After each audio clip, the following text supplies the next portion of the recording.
राज्यात आज काय घडलंय ते जाणून घ्या फक्त 90 सेकंदात। राज ठाकरे एकनाथ शिंदेंच्या भेटीनं राज्यात नव्या राजकीय समीकरणांची नांदी, ठाकरे बंधूंची युती तुटणार का, चर्चांना उधाण।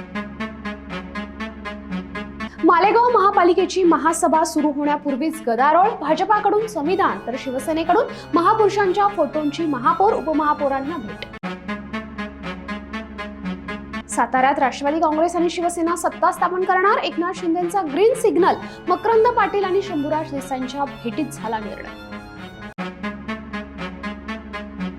10 राज्यांमधील राज्यसभेच्या 37 जागांसाठी बिगुल वाजलं, 16 मार्चला मतदान, शरद पवार, रामदास आठवले, प्रियंका चतुर्वेदींचा कार्यकाळ संपणार, महाराष्ट्र आणि तमिळनाडूतून सर्वाधिक जागा रिक्त।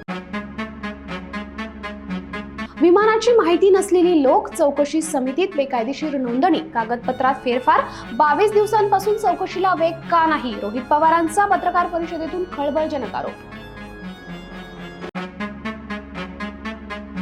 सुनेत्रा पवार अजितदादांच्या आणखी एका खुर्चीवर विराजमान, माळेगाव कारखान्याच्या संचालकपदी बिनविरोध निवड, अध्यक्षपदही त्यांनाच मिळणार असल्याच्या चर्चा। आणि राष्ट्रवादीच्या विलिनीकरणानंतर अमोल कोल्हे होणार होते राष्ट्रवादीचे प्रदेशाध्यक्ष, रोहित पवारांचा आणखी एक गौप्यस्फोट। अशाच महत्त्वपूर्ण माहितीसाठी बखर लाईव्हला सबस्क्राईब